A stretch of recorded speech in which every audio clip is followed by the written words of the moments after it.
Hey guys, my name is Andrew, and this is my 1992 Mazda 929.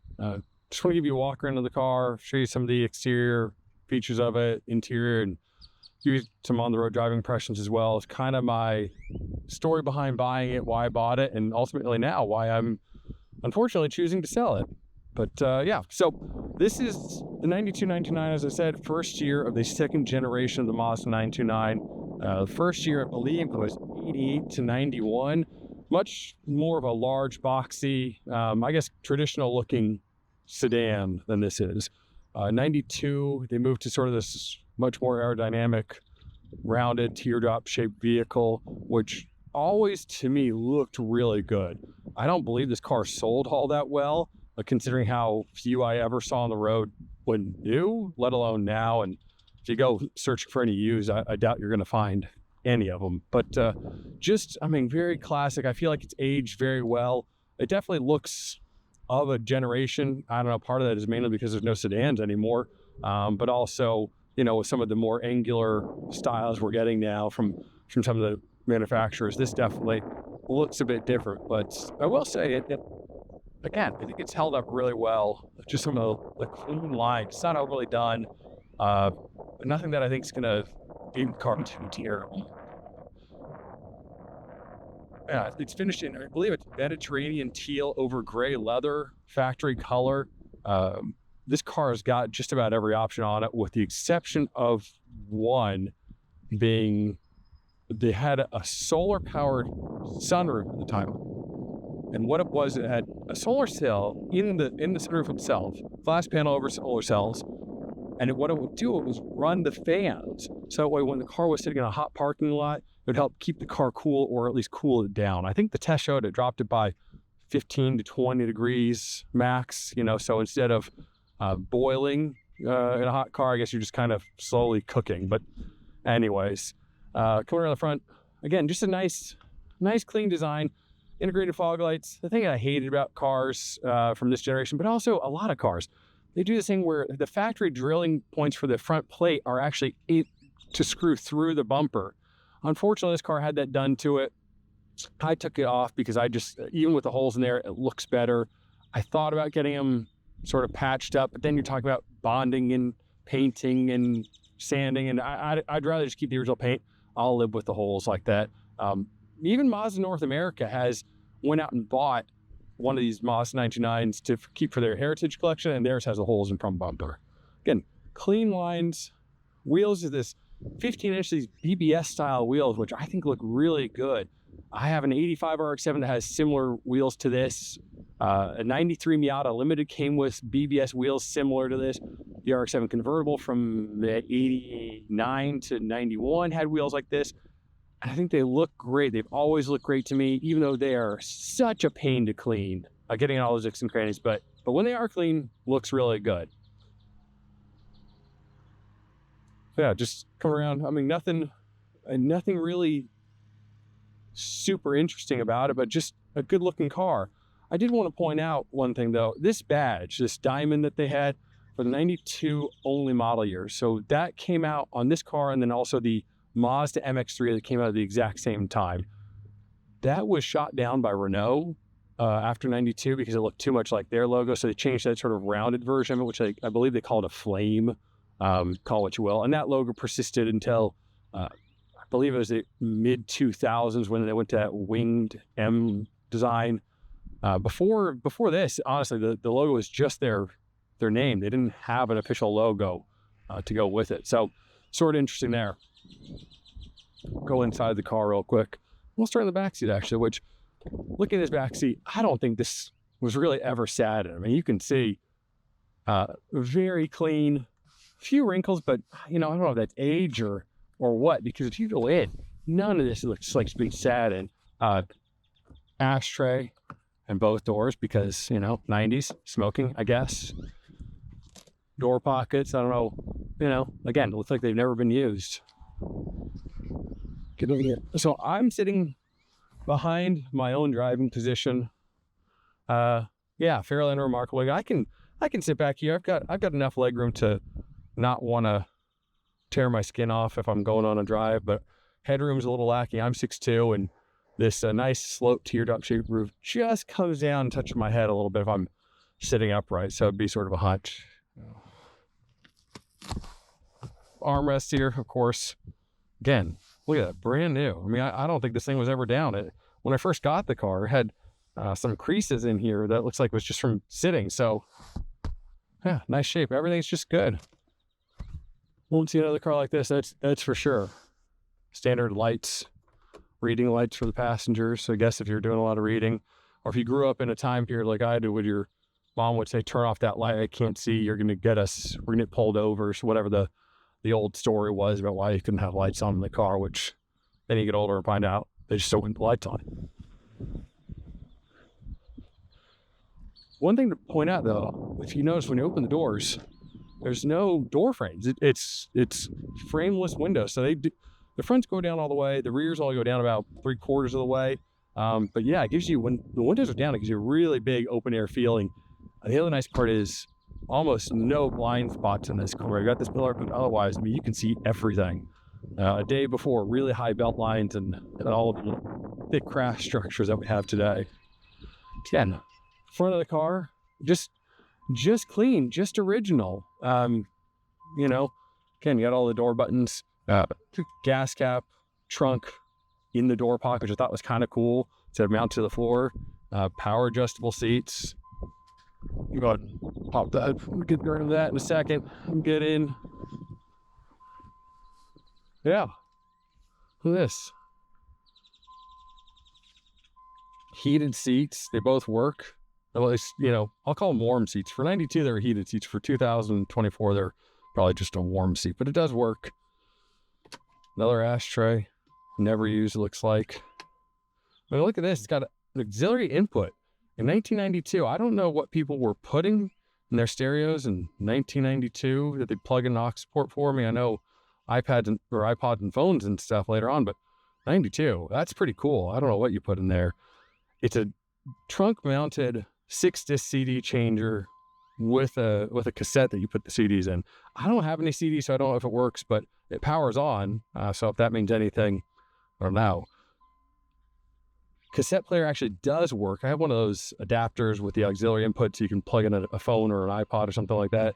And that does work, which is ironic because I've got a few cars with tape decks and almost none of them work. And I don't really bother with it because, well, let me turn that off. Because, you know, who has cassettes anymore anyway? So, and usually when I'm driving these cars, I'm not worried about a sound system that usually is not that great anyways. This has got the upgraded sound system, 12 speaker system. And it sounds decent enough. I wouldn't say it's anything to write home about by today's standards, but you know, it's good enough. Notice there is no glove box in the car. It's because in 92 they had passenger airbag standard for the first time, so they lost the glove box. And so what did you get instead? You got a large center console, and this is where all the paperwork lived. Owner's manual, all the stuff. There's all original as well. I don't know if you can tell, but there's a little groove in there even for it to sit in. Something else interesting comes with this keys and case, factory spare key. So what you would do is, this is a plastic key. You get it cut by the dealer, or I guess at the time a hardware store could do it, and you get that cut as an emergency key, and this could live in your wallet. So that way, in case you lost your key or something, you at least had this handy, get you where you need to go, and then you know, get new keys. So it even says, you know, emergency use, not for prolonged. So basically, don't use this as your real key. But anyways, neat little thing. This came in cars back then, kind of cool. Instead of the what, $400 or $500 keys you have now.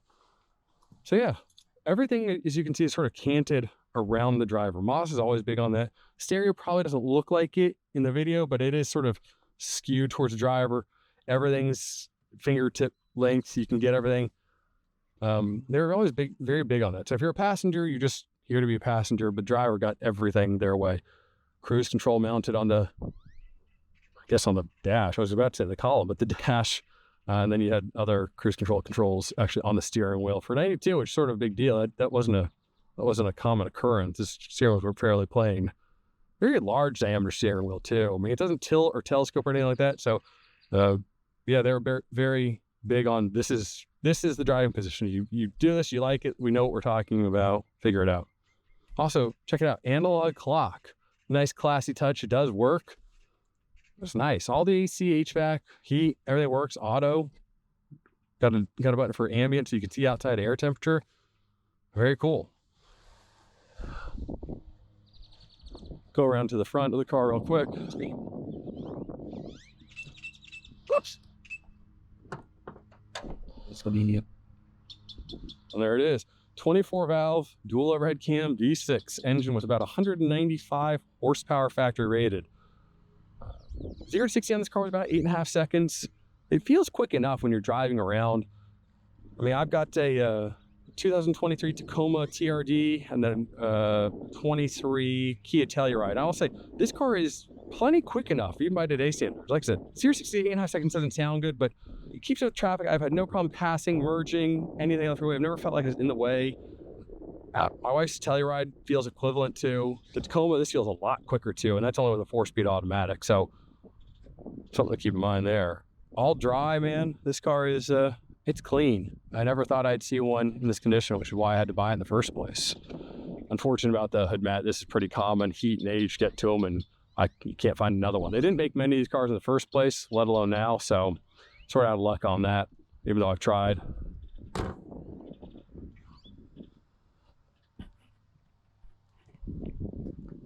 Go around the trunk, show one last thing before we get on the road, which is this is it.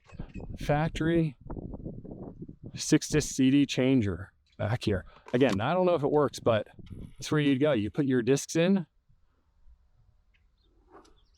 Come on. And yeah, I hope you liked it, because this is where they lived. There was no putting them in the dashboard, anything like that. So yeah, pretty cool. Cassette works. Again, I don't know if the actual changer itself plays anything, but at least it functions there. Lose a lot of trunk space, it seems like, to that, because if you look at where the bulkhead is for this, I'm sure there's some reason under it besides just having the CD changer in here. But you definitely lack a little trunk space from whatever this is behind there, maybe fuel cell, something like that. Let's look at the carbs real quick. Yeah, factory spare tools. Tools don't look like they've ever been used, honestly. Factory spare tire, probably brand new. I wouldn't count on this to save you in case you get a flat. If you get a flat, my guess is don't put this on, because they might get another flat really quick with this. Just age and all that good stuff. Let's get on the road with this car. Take it for a spin and talk you through why I bought it in the first place and why I'm getting rid of it. Huh.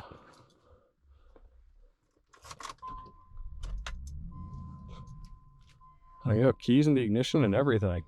Old school, man. No keys in the pocket, even though sometimes when I drive this car, some of my other cars that have actual physical keys as opposed to the key fobs, I sort of have mid-drive panic attacks about where my keys are, and then I realize, of course, dope, they're in the ignition.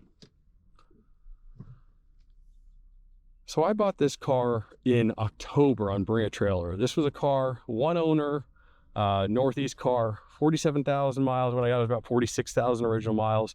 The owner was meticulous, still had the original window sticker, service records, never drove the car in snow, and looking underneath, it definitely backs up their claim that it was well taken care of. I had it detailed. Guy said with all of his paint measurement and stuff, it looked like it had never been stored outside for any significant amount of time. So I got the car because I grew up around Mazdas, and specifically this generation of Mazda, the early 90s, is what I vividly remember from my childhood. My dad worked for Mazda corporate at the time, so I would see and experience being in a bunch of these cars. So I wanted to sort of see if it brought back all those memories. It sort of brought me back to my childhood, if it lived up to those, 8-year-old me memories.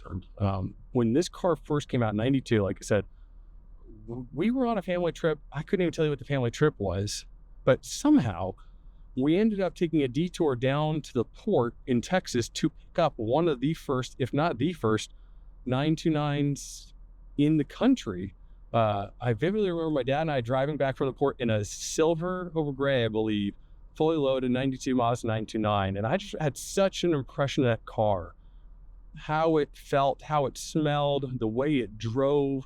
I always remembered it being, even, I mean, later in life, looking back, man, that was one of the nicest driving cars I think I've ever been in. You know, back in the day when you sort of prioritized a good ride and thick sidewalls over sporty handling and everything, even in SUVs that claim to be sporty. And so when this car came up, I tried to buy it from the original owner, and I missed out on that opportunity. I just wasn't near them. Like I said, it was a Massachusetts car, and I live in Texas, and so it was tough to do. And ultimately, they ended up selling it to somebody else. So in October, this car came up on Bring a Trailer, and by a dealer in the Northeast who bought from her. So I said, great, I'm not going to miss it twice. Ended up winning the auction, buying the car, and immediately when I signed all the paperwork, sent off the money, was waiting for the car to be delivered, you sort of have that pit in your stomach of, oh man, what did I do buying a 32-year-old, Japanese sedan? What's this going to be like? Is it going to live up to those memories I had? Is it going to be as good as I wanted? Is this going to be a giant mistake? So when the car was delivered, I sort of took that breath, oh my gosh, it's here, I'm excited, but also, oh my gosh, my anxiety about what I possibly have just done is starting to creep in. Signed the paperwork, got the keys, got in the car, and immediately was greeted by that 90s Mazda new car smell. And if you have spent any time in Mazdas, you understand, or at least Mazdas from that generation, you have a sense of what they smell like. Their cars have very distinct smells depending on makes. BMW, their leather has a very specific smell. Mercedes, which I spent a lot of time in growing up, my mom always had new Mercedes, have that sort of Crayola smell to them, and that's how you know it's like the legit deal. Mazdas, I don't know if it's the plastics or the glue or what it is, but they have a very distinct smell. And this car hit all those points. And so that was checked off. I was like, oh my gosh, this is, all my memories are flooding back, that endorphin hit, core memories unlocked, right? And then driving this car, it's as nice as I remember. I mean, the ride is very soft. It's not what I would call sporty in any ways. I've maybe taken around some quick corners, and with the lack of bolstering in the seats and the soft suspension, there is a fair amount of body roll, but it's a good amount. It's a comfortable amount. It's enough to let you know, hey, this is not what this car is intended for, but you don't feel like you're hurting yourself or the car. So it was really great to be able to experience this car and what it is and what it's been, and a car that I hope really gets preserved. I don't want to see this car get thrown away. Enough of these cars from this generation just got used up, and they got cheap, and then people bought them and they just drove them to the ground and discarded them. I've looked through a lot of old Japanese cars, specifically Mazdas from this time period, and finding a nice one is rare. And most of the times the person who owns it is sort of older, I would say. They've taken care of their car, and then if you're not quick, it ends up being $5,000 to $10,000, and people clamor for a cheap car that's nice, and then they have no intention of maintaining it. They just want a cheap car that they can use up, and it'll get tossed again. So I hope that when this is passed on to the next owner, they'll take care of it like I have, and just appreciate it.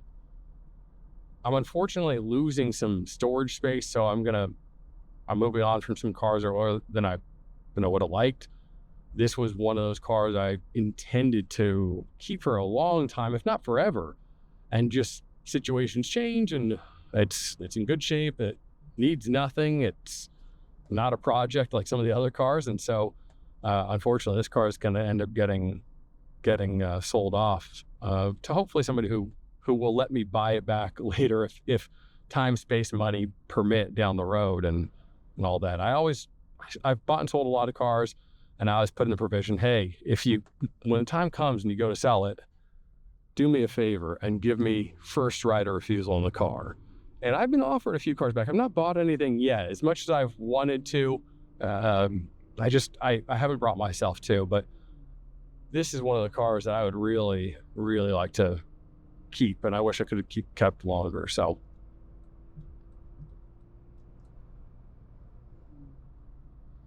And you can see just like that, we're doing 60, and it feels normal. Turn on the cruise control real quick. Just gonna say, cruise control works in everything. And again, I don't feel like I'm having to push this car to do something it doesn't want to do when I'm asking it to keep up with traffic. It's very willing. Only a 4-speed auto, but I don't know, it feels quick enough. And that's something I really like about this generation of car too. These from, I guess, maybe late 80s, but I'll say early 90s to now is outside of the lack of an infotainment, right? Cars feel modern enough to where you could comfortably drive this car every day. It's got ABS, it's got locks, it's got heating, it's AC, heated seats, auxiliary input. You can drive this car every day and feel good, feel like you're not driving an old car. When I was growing up and I was in high school, and you'd see people driving Mustangs and Camaros from the 60s, that's an old car. That takes a lot of work. They're loud. They don't really have good AC. Vinyl is a different animal altogether, and it takes some maintenance. When you get a car from the early mid 90s to now, it's just a car. It just works. It just drives. It does everything you would expect it to do. The only problem you tend to run into with stuff like this is parts availability, right? I mean, they don't make a lot of these, and if you were survived, and at some point Mazda said, hey, we're done with the part support system for second generation 929s. But outside of that, it feels good. And there's also something we said in my grumpy old man face as I'm slowly descending into that in life, that you get in the car and there's no distractions. Yeah, I've got my cell phone with me, but I can't do anything about it, right? I can't pick up the phone because it's illegal to be on your phone. No, I'll get a ticket. I don't want to deal with that. There's no Bluetooth, so it can't plug in. So I can't be tempted. I can't check messages. I can't do anything. When I get in this car to drive, I'm just driving, and it's just a nice place to be.